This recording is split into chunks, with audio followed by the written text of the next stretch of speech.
বইপাঠ by আইকে চ্যানেলে আপনাদের সকলকে স্বাগত। আমরা পড়ছিলাম গোলাম আহমদ মর্তুজা সাহেবের চেপে রাখা ইতিহাস। আজকে ২৪তম পর্ব, অন্ধকূপ হত্যা ইতিহাসের অলিক অধ্যায়। যে ইংরেজ জাতি বিশ্বের নেতৃত্ব দিয়েছে, সেই ইংরেজকে হিমশিম খাইয়েছিলেন তরুণ যুবক নবাব সিরাজ। ১৭৫৬ খ্রিস্টাব্দের ২০শে জুন নবাবের সৈন্য কলকাতার দুর্গে এমন প্রচণ্ড আক্রমণ চালায় যা প্রতিরোধ করা ইংরেজদের সাধ্যের বাইরে ছিল।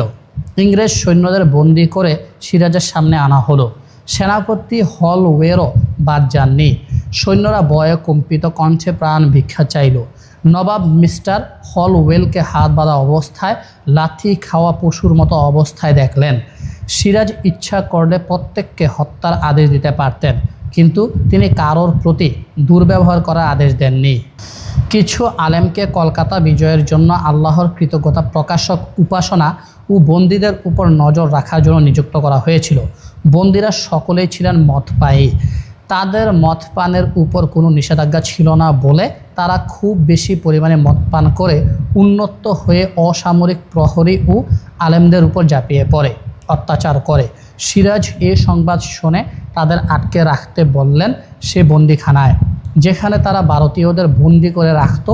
এরই কল্পিত নাম অন্ধকূপ। সিরাজের ইতিহাসে অন্ধকূপ হত্যা কাহিনী এক গুরুত্বপূর্ণ অধ্যায়।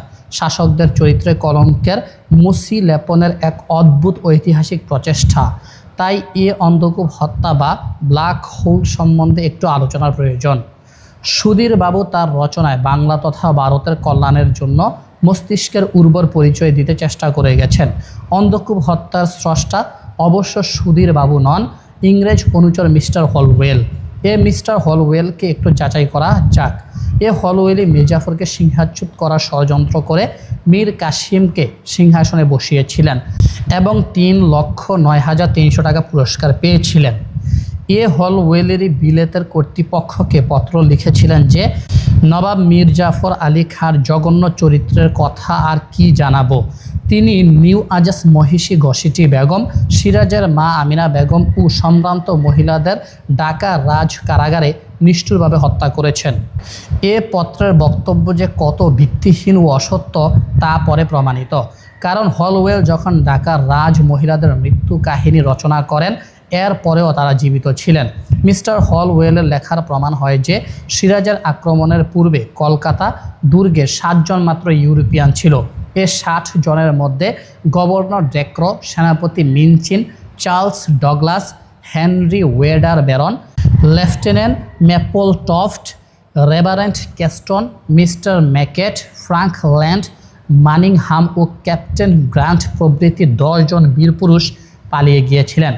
তাহলে হলওয়েলের বর্ণনা অনুযায়ী প্রমাণ হয় সিরাজের হাতে মাত্র ৫০ জনের প্রাণহানি হয়।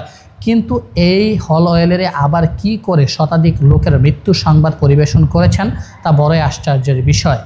মিস্টার ড্রেকের দুর্গ পরিত্যাগের পর ১৭০ জন দুর্গে জীবিত ছিল বলে উল্লেখিত হয়েছে, কিন্তু প্রত্যক্ষদর্শী মিস্টার গ্রে বলেছেন ১৯শে জুন রাতে একজন ইংরেজ সৈন্য ৫৭ জন ডাচ সৈন্যসহ শত্রুপক্ষে যোগদান করে। আবার মিস্টার ওয়াটস বলেছেন মিস্টার ড্রেকের দুর্গ ত্যাগের পর এবং দুর্গের পতনের পূর্ব পর্যন্ত প্রাচীরের উপরে নিহত হয় ৫০ জন সৈন্য। এদিকে হলওয়েল বলেছেন গোলন্দাজ বাহিনীর ৩১ জন সৈন্য ২০শে জুন দুপুরের পূর্বে নিহত। মিস্টার মিলস বলেছেন দুর্গের পতনের সময় ১৮ জন সৈন্য পলায়ন করেন। অতএব দেখা যাচ্ছে একজনের বর্ণনার সাথে অন্যজনের বর্ণনার মিল নেই। অলিক ঘটনার অসত্যতা এভাবেই প্রমাণিত হয়। আর ঐতিহাসিকদের গবেষণা হিসেবেও শেষ পর্যন্ত দেখা গেছে দুর্গে ৮ থেকে ১০ জন মাত্র ইংরেজ বর্তমান ছিল। হলওয়েলের স্বরূপ দেখে তাই নিরপেক্ষ দৃষ্টিসম্পন্ন লেখক শ্রী অক্ষয় কুমারে মৈত্র বলেছেন, মুসলমানদের কথা ছাড়িয়া দাও, তাহারা না হয় স্বজাতির কলঙ্ক বিলুপ্ত করিবার জন্য স্বরচিত ইতিহাস হইতে এই শোচনীয় কাহিনী সযত্নে দূরে রাখিতে পারেন। কিন্তু যাহারা নিদারুণ যন্ত্রণায় মর্মপীড়িত হইয়া অন্ধকূপ কারাগারে জীবন বিসর্জন করিলেন, তাহাদের স্বদেশীয় জাতীয় সমসাময়িক ইংরেজ জাতিগণের কাগজপত্রে অন্ধকূপ হত্যার নাম পর্যন্ত দেখিতে পাওয়া যায় না কেন? শ্রীমতী হেমলতা দেবী লিখিত ভারতবর্ষের ইতিহাস পুস্তকের সমালোচনা করতে গিয়ে শ্রী রবীন্দ্রনাথ ঠাকুর তার ইতিহাস পুস্তকের দ্বিতীয় মুদ্রণের গ্রন্থ সমালোচনা অধ্যায়ে লিখেছেন, সিরাজউদ্দৌলা রাজ্য শাসনকালে অন্ধকূপ হত্যার বিবরণ লেখিকা অসংশয়ের প্রকাশ করিয়াছেন।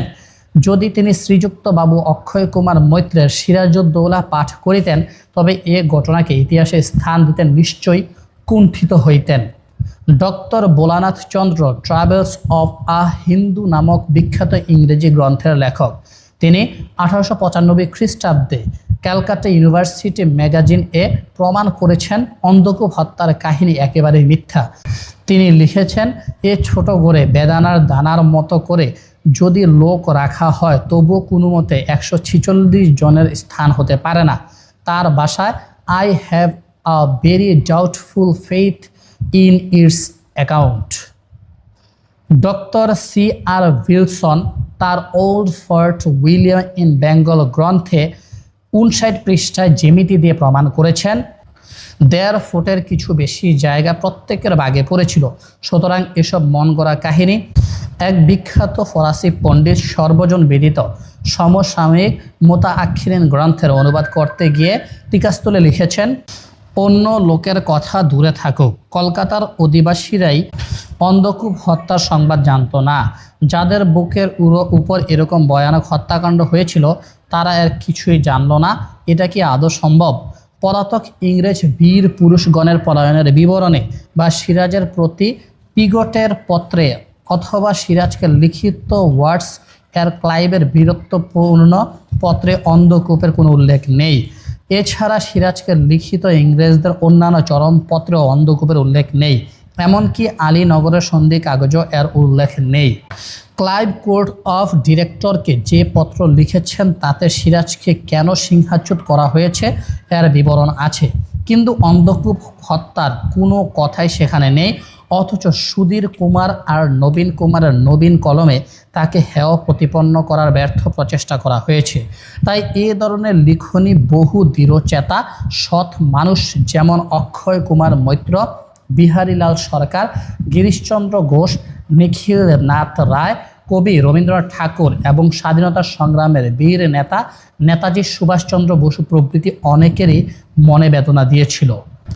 অক্ষয় কুমার মহাশয়ের আন্দোলন এবং কলমের অগ্নিবর্ষণকে নেতাজি দারুণভাবে সমর্থন জানিয়েছিলেন।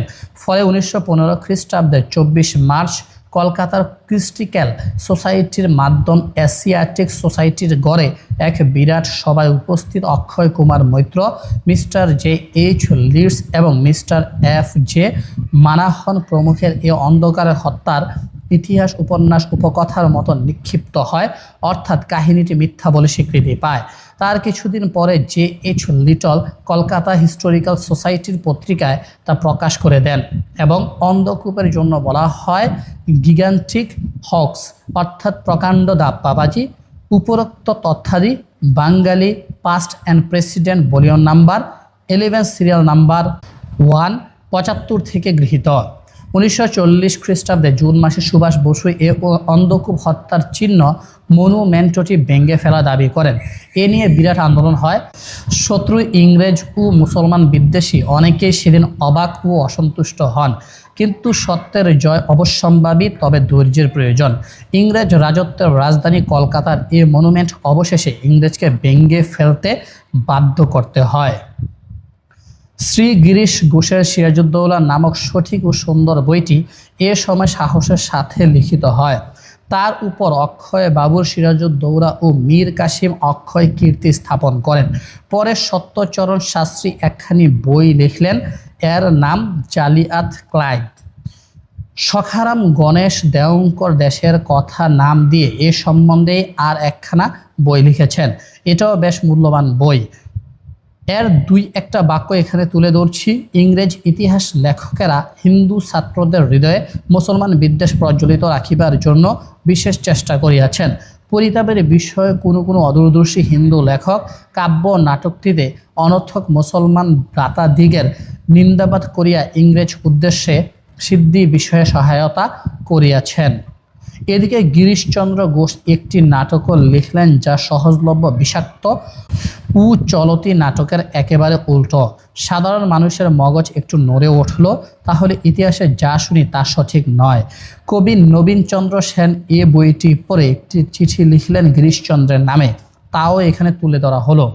বাই গিরিশ, 20 বৎসর বয়সে আমি পলাশীর যুদ্ধ লিখিয়াছিলাম, আর তুমি 7 বৎসর বয়সে সিরাজউদ্দৌলা লিখিয়াছ। আমি বিদেশি ইতিহাসে যেভাবে পাইয়াছি সেইভাবে চিত্রিত করিয়াছি, কিন্তু তুমি সিরাজের নিখুঁত চিত্রটি অঙ্কিত করিয়াছ। অতএব তুমি আমার অপেক্ষা অধিক ভাগ্যবান। অত্যন্ত দুঃখের কথা, সিরাজের ইতিহাসে পাওয়া যায় মূলত মুসলমান মির্জাফরের কথা। তাতে প্রমাণ হয় মুসলমান জাতি মানেই বিশ্বাসঘাতক জাতি। ফলস্বরূপ আজ মুর্শিদাবাদ জেলা, এমনকি মুসলমান জাতি বাংলার মাটি যেন কলঙ্কিত। কিন্তু প্রকৃত ইতিহাস এ কথাই বলে যে ইংরেজদের বিরুদ্ধে স্বাধীনতার যে আকাশ ছোঁয়া অগ্নিশিখা প্রজ্বলিত হয়েছিল তা মুসলমানদেরই হাতে। সিপাহী বিদ্রোহ এর জ্বলন্ত প্রমাণ। আর এই সিপাহী বিদ্রোহের গোড়াপত্তনের দাবিতে যে স্থান গৌরবের অধিকারী তা হলো মুর্শিদাবাদের সদর শহর বহরমপুর। সিরাজ জানতেন মির্জাফরের হাবভাব। তাহলে এখানে একটা প্রশ্ন হবে, সিরাজ যদি জানতেন মির্জাফরের দ্বারা স্বাধীন ভাগ্যাকাশে দুর্যোগ উদয় হবে, তবে কেন তাকে পূর্বাহ্নে সরিয়ে দেননি? স্বাধীন ভারতের প্রতি সিরাজের এটা কি নিষ্ঠুরতা নয়?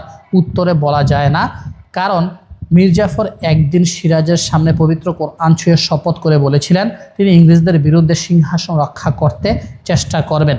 তাই পবিত্র কোরআনের সম্মানার্থে বিশ্বাসঘাতকতার পূর্বেই তাকে শাস্তি দিতে পারেননি। বীর সিরাজ মিস্টার ওয়াটস সাহেবকে সপরিবারে বন্দি করে কাশিম বাজার হতে মুর্শিদাবাদ নিয়ে এসেছিলেন। সিরাজ জননী আমিনার কোমলতায় সিরাজের করুণাবতী স্ত্রী লুৎফুন্নেসা তাদের মুক্তি দিয়েছিলেন। যখন সিরাজ এই ঘটনা শুনলেন, তখন গর্ভধারিণী মা বা সহধর্মিণী স্ত্রী কাউকে তিরস্কার অথবা কারো কাছে কৈফিয়ত চাওয়ার কোনো ভূমিকাই নিতে পারেননি। এটাও সিরাজের সহনশীলতা, সহিষ্ণুতা ও উদারতা না নিষ্ঠুরতা, এরও বিবেচনার ভার চলমান সমাজের উপরেই রইল।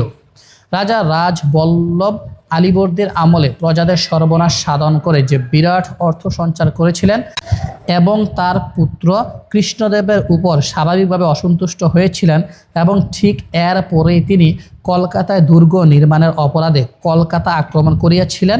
বলা বাহুল্য, এ কৃষ্ণদেবের পাচার করা প্রচুর অর্থই কলকাতার দুর্গ নির্মাণে ইংরেজদের হাত শক্ত করেছিল। তাই কৃষ্ণদেবের কাণ্ডকে কেন্দ্র করেই সিরাজ কলকাতা অভিযান। যুদ্ধ শেষে হলওয়েল, উমিচাঁদ ও কৃষ্ণদেবকে বন্দি করে তার সামনে আনা হলো। সিরাজ যখন তাদের হাতের মুঠোয়, তখন তারা জেনে নিয়েছিলেন প্রাণদণ্ডই হয়তো তাদের যোগ্য শাস্তি। কিন্তু তিনজনই ক্ষমা প্রার্থনা করলেন, আর সিরাজ প্রত্যেককে ক্ষমা করে মুক্তি দিলেন।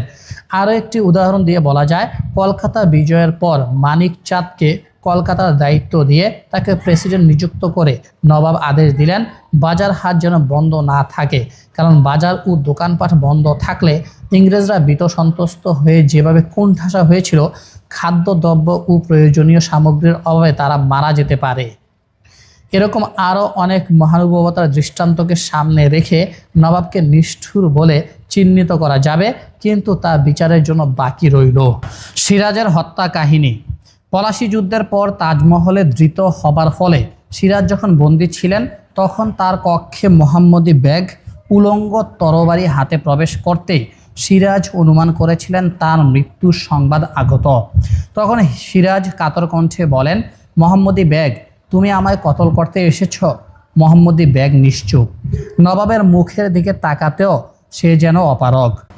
আবার রুদ্ধ প্রায় কণ্ঠে নবাব বললেন, আমাকে কি তোমার সামান্য একটা অসহায় গরিবের মতো বেঁচে থাকতেও দেবে না? এবার মোহাম্মদী ব্যাগ গলাটা সামান্য পরিষ্কার করে বলল, না, তারা তা দেবে না।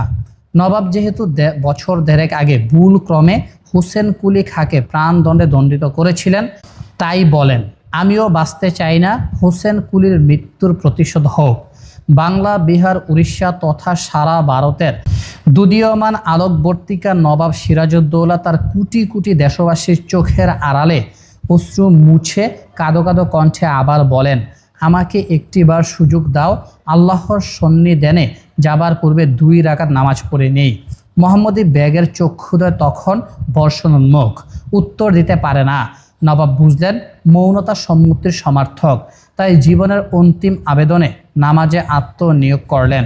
নামাজ তখনও শেষ হয়নি, দূরে বাঁশির সংকেত শুনে মোহাম্মদী বেগ ইবাদতরত অবস্থাতেই তরবারি চালনা করল নবাবের পিঠের উপর। লুটিয়ে পড়লেন নবাব। এরপর আরও কয়েকটি আঘাত করল মোহাম্মদী বেগ। সিরাজ শুধু একবার বলেছিলেন, আল্লাহ তুমি আমায় ক্ষমা করো। এরপর রক্তাক্ত সিরাজ শুধু আল্লাহ আল্লাহ শব্দ করতে করতে চিরবিদায় নিলেন। এ ঘটনায় অনেক মুসলমান ভৃত্য কত বিশ্বাসঘাতক ও নিষ্ঠুর হতে পারে এরই শিক্ষা পাবেন। কিন্তু সূক্ষ্ম ও সুস্থ জ্ঞানীর কাছে ধরা পড়বে আসল রহস্য। ইংরেজরা যখন সিরাজকে বন্দী করেছিল তখন সিরাজের সমস্ত চাকর চাকরানি আর সিরাজের ছিল না, বরং তাদের ইচ্ছার বিরুদ্ধে ক্লাইভ আর ওয়াটসের হাতের পুতুল হয়ে গিয়েছিল। এমত অবস্থায় ইতিহাসে মুসলিম চরিত্রকে কলঙ্কিত করার পরিকল্পিত বুদ্ধিতেই মিরনকে দিয়ে সিরাজের সাহায্য পুষ্ট মোহাম্মদী বেগকে আদেশ করা হয়েছিল সিরাজকে হত্যা করতে। মোহাম্মদী বেগ তাতে রাজি না হলে তার ও তার স্ত্রী পুত্রকে প্রাণদণ্ড হবে বলে ভয় দেখানো হয়েছিল। তখন অনন্যপায় নিরক্ষর বোকা মোহাম্মদী বেগ অশ্রু সম্বরণ করে মনের ইচ্ছার বিরুদ্ধেই নির্দিষ্ট সময়ের মধ্যে নবাবকে হত্যা করতে বাধ্য হয়েছিল। যদি মোহাম্মদী বেগ শিক্ষিত ও প্রকৃত জ্ঞানী হতো তাহলে ইংরেজদের আদেশ প্রত্যাখ্যান করে নিজের প্রাণদণ্ডকে শ্রেষ্ঠ মনে করে মীর মদন আর মোহনলালের মতো ধন্য হতে পারত। সিরাজ যখন অসহায়ের মতো একটু বেঁচে থাকার আবেদন করেছিলেন তখন মোহাম্মদী বেগ এ কথা বলেননি যে না আমরা তা দেব না, বরং তার বাসাতে একদিকে ভালোবাসা ও অপরদিকে অসহায়তার কথাই ফুটে উঠেছিল। বলেছিল না তারা তা দেবে না। এসব লোক কারা? তারা কি ইংরেজ? তাদের দালালরা নয়? সিরাজকে হত্যা করে তার মৃতদেহ একটা বস্তায় ভরে হাতির পিঠে চড়িয়ে নিয়ে যাওয়া হয়েছিল। সিরাজের স্ত্রী, মা এবং অনেক আত্মীয়া বন্দিনী। ইংরেজ কর্মচারীরা প্রভুর আদেশ অনুযায়ী সিরাজের খণ্ডিত দেহের বস্তা সেখানে পৌঁছে দিয়েছিল। নবাব পরিবারের উৎসুক মহিলাদের পক্ষ থেকে একজন বস্তার মুখ খুলতেই দেখতে পেলেন তাতে আমও নেই বা অন্য কোনো খাদ্যবস্তুও নেই। আছে সিরাজের দেহের ছোট্ট ছোট্ট টুকরাগুলো আর এর সাথে খোলা চোখে তাকিয়ে থাকা সিরাজের কাঁচা কাটা মাথা। সিরাজ যেন তার গর্ভধারিণী মাকে শেষ দেখা করতে এসেছেন। সিরাজের হতভাগী মা প্রিয় পুত্রের মুখের দিকে এক পলক তাকাতে অজ্ঞান হয়ে মাটিতে লুটিয়ে পড়লেন। জ্ঞান ফিরে এলে মির্জাফরের অনুচর গোলাম হোসেনের আদেশে তাকে পুনরায় কারারুদ্ধ করা হয়। পরে জয়নুল আবেদিন নামক এক দরিদ্র নাগরিকের অনুরোধে সিরাজের খণ্ডিত দেহকে ভাগীরথী নদীর পারে খোশবাগ নামক বাগানে তার নানাজান আলীবর্দীর কবরের পূর্ব পাশে সমাধিস্থ করা হয়। নবাব মীর কাসিম মির্জাফর ইংরেজদের সুপরিকল্পিত সিদ্ধান্তে বাংলা সিংহাসনে বসেন। ইংরেজদের হাতে উপঢৌকনে নামান্তরে মোটা অঙ্কের অর্থ প্রদানের ফলে তার ধনাগার প্রায় শূন্য হয়ে পড়ে। অবশেষে অর্থ দিতে অপারগ হলে তাকেও সিংহাচ্যুত করে তারই জামাতা মীর কাসিমকে সিংহাসনে বসানো হয়। ইংরেজ যখন মির্জাফরের প্রয়োজনীয়তা বুঝেছিল তখন তার সাথে হাত মিলিয়েছিল। সিংহাসনে বসার পর সে হাত যখন শূন্য হলো তখন তাকে অপ্রয়োজনীয় মনে করে পর্বান্তর ঘটালো। মীর কাসেম বেশ বুঝতে পেরেছিলেন ইংরেজরা গোটা ভারতবর্ষ দখল করতে চায়। তিনি এটাও বুঝেছিলেন যে ইংরেজরা তাদের শক্তির দ্বারা এখনই তাকে পরাজিত করে রাজা হয়ে বসতে সক্ষম, কিন্তু তারা এখনই তা করবে না। কেননা বাংলার জনতা বিশেষ করে মুসলমানেরা বিদ্রোহী হয়ে উঠতে পারে আর সেই আগুন সারা ভারতের বুকে ছড়িয়ে যেতে পারে, তখন তা সামলান হবে মুশকিল। অবশ্য এ নবাবী প্রহসন মাত্র। তাই মীর কাসিম করি অথবা মরি নীতি অবলম্বন করে ইংরেজদের অত্যাচারের প্রতিবাদ করতে বদ্ধপরিকর হলেন।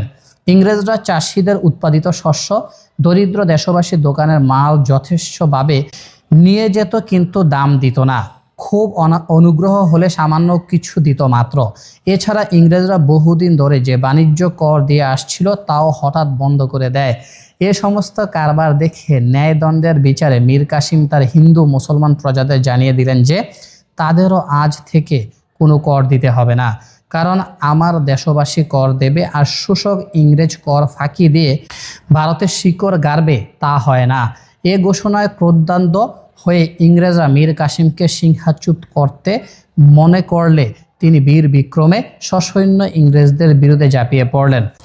পরস্পর যুদ্ধ চলতে থাকলো। ইংরেজরা কাটোয়, গিরিয়া, উদয়নালা, মঙ্গের প্রভৃতি স্থানে মীর কাসিমকে পরাস্ত করে। উদয়নালার যুদ্ধই এর মধ্যে উল্লেখযোগ্য। এই যুদ্ধে মীর কাসিমের প্রচণ্ড প্রস্তুতি আর বিরাট সৈন্যবল ভারতের নতুন ইতিহাস সৃষ্টি করত, সন্দেহ নেই। কিন্তু সেখানেও মীর কাসিমের বিশ্বস্ত সেনাপতি মিস্টার মসিয়ে জেন্টিলের বিশ্বাসঘাতকতা এবং গুরগিন খা এর বেইমানি ইংরেজদের ভাগ্য সুপ্রসন্ন করতে সক্ষম হয়। বেইমান জেন্টিল সাহেবকে সে বাজারে প্রথমে 50,000 টাকা দিয়ে বশ করা হয়েছিল। তাকে বার দেওয়া হয়েছিল নবাব মীর কাসিমের বিশ্বস্ত লোকদের খ্রিস্টানদের পক্ষে করে নেয়ার। জেন্টিল তা পেরেও ছিলেন। অসাম্প্রদায়িকতার বলিষ্ঠ মনোভাবে নবাব মীর কাসিম যোগ্যতা দেখাতেন জাতি, বংশ ও গোত্র নয়। আর তাই ইউরোপীয় ও আর্মেনীয় খ্রিস্টান সৈন্য উচ্চপদে নিয়োগ করে তিনি ঐতিহাসিক ভুল করেছিলেন।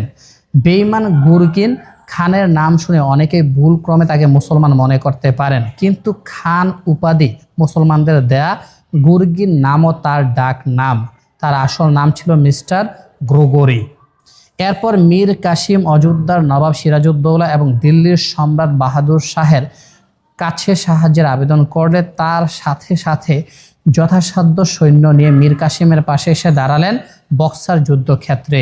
তথাপি মীর কাসিমের ভাগ্যে পরাজয় নেমে আসে। অবশ্য ঐতিহাসিকদের মতে পলাশীর যুদ্ধ অপেক্ষা ভারতের ইতিহাসে এ যুদ্ধ অধিক গুরুত্বপূর্ণ। মীর কাসিমের শেষ জীবনের ইতিহাস অধিক দুঃখের। সে কাহিনীর মর্মান্তিক বর্ণনা আমাদের মুক্তি সংগ্রাম পুস্তক থেকে উদ্ধৃত করে প্রসঙ্গে শেষ করতে চাইছি। রহিলা খণ্ডে না হোক অন্য কোনো স্থানে মীর কাসিম পরিজন বর্গসহ আজীবন নির্বিঘ্নে বাস করিতে পারিতেন, কিন্তু স্বদেশের মুক্তি স্পৃহা তাহাকে অনিশ্চয়তার পথে আবার ঠেলিয়া দেয়। পরিজন বর্গকে শেষ আশুর তত্ত্বাবধানে রাখিয়া তিনি রহিলা খণ্ড ত্যাগ করিলেন। সুদীর্ঘ 12 বৎসর কাল তিনি সমগ্র উত্তর ও মধ্য ভারতে ব্যাপক সফর করিয়া হিন্দু ও মুসলমান রাজরা দিগকে ইংরেজদের বিরুদ্ধে সংঘবদ্ধ করিবার অনেক চেষ্টা করিলেন, কিন্তু কেউ তাহার কথায় কর্ণপাত করিলেন না। রাজা, মহারাজা এবং নওয়াব সুবাদারদের দ্বার হইতে বিমুখ হইয়া তিনি হিন্দু মুসলমান জনসাধারণকে বিদেশীয়দের ক্ষমতা বৃদ্ধির দরুন আশু বিপদের কথা বুঝাইতে লাগিলেন। রাজপুতনায় ঊষর মরুভূমির বক্ষে, সিন্ধুর বিজন প্রান্তরে, মধ্য ভারতের গভীর জার জঙ্গলে, উত্তর ভারতের গিরি গহ্বরে তিনি কত বিনিদ্র রজনী যাপন করিলেন। হাটে বাজারে, মন্দিরে মসজিদে, দেশের নামে, স্বাধীনতার নামে, ইসলামের নামে, দেব দেবীর নামে হিন্দু মুসলমানদের কাছে কত আকুল আবেদন জানাইলেন, কিন্তু কাহারও অন্তরে সামান্য দাগ পর্যন্ত কাটিতে পারিলেন না। অবশেষে রণশ্রান্ত বরি দেশপ্রেমের মূর্ত প্রতীক মীর কাসিম দেশোদ্ধারের আশা জলাঞ্জলি দিয়া মোগলদের গোরস্থানে আশ্রয় লাভের জন্যই যেন দিল্লি গমন করিলেন। 1777 সনের 6 জুন দিল্লির আজমিরে দরওয়াজার বাহিরে একটি মৃতদেহ অনাদরে পড়িয়া আছে দেখিয়া কিছু সংখ্যক লোক তথা একত্রিত হয়। তাহার মাথার নিচে একটি গাঠুরি ছিল। পথচারীরা অনুমান করিয়া লইল নিদ্রিত অবস্থায় হৃদযন্ত্রের ক্রিয়া বন্ধের ফলে লোকটির মৃত্যু ঘটিয়াছে। গাড়িটি খোলা হইলে তাহার মধ্য হইতে একখানি বহু পুরাতন অথচ অত্যন্ত মূল্যবান কাশ্মীরি শাল বাহির হইয়া পড়ে। উহারি এক কোণে সোনালী অক্ষরে লেখা ছিল, নাসিরুল মুলক ইমতিয়াজউদ্দৌলা নসরত জঙ্গ মীর কাসিম আলী খান বাহাদুর। দিল্লিতেই তিনি সমাহিত হন। দিল্লি আজমির রেলওয়ে নির্মাণের সময় বিদেশি ইংরেজ কোম্পানি হাতে তাহার কবরটি ধ্বংসপ্রাপ্ত হয়। অবশেষে একটা মনে রাখার কথা যে তার মৃত্যুর পূর্বে বিশ্বাসঘাতক সাম্রাজ্যবাদীদের কয়েকজন বান্ধবের মৃত্যুর ব্যবস্থা তিনি করে গিয়েছিলেন। প্রতিভারঞ্জন মৈত্রবাবুর লেখা থেকে একটি ছোট্ট উদ্ধৃতি দিচ্ছি। মুঙ্গের দুর্গের উপর থেকে ছুঁড়ে ফেলে দিয়ে হত্যা করা হয়েছে মহাতাব চাঁদকে। রেহাই পায়নি মহারাজ স্বরূপ চাঁদ, রেহাই পায়নি স্বপুত্র রাজা রাজবল্লভ, রায় নারায়ণ, উদিম রায় সহ একাধিক রাজা জমিদার। ভাগ্যক্রমে বেঁচে গেছে একমাত্র মহারাজ কৃষ্ণচন্দ্র।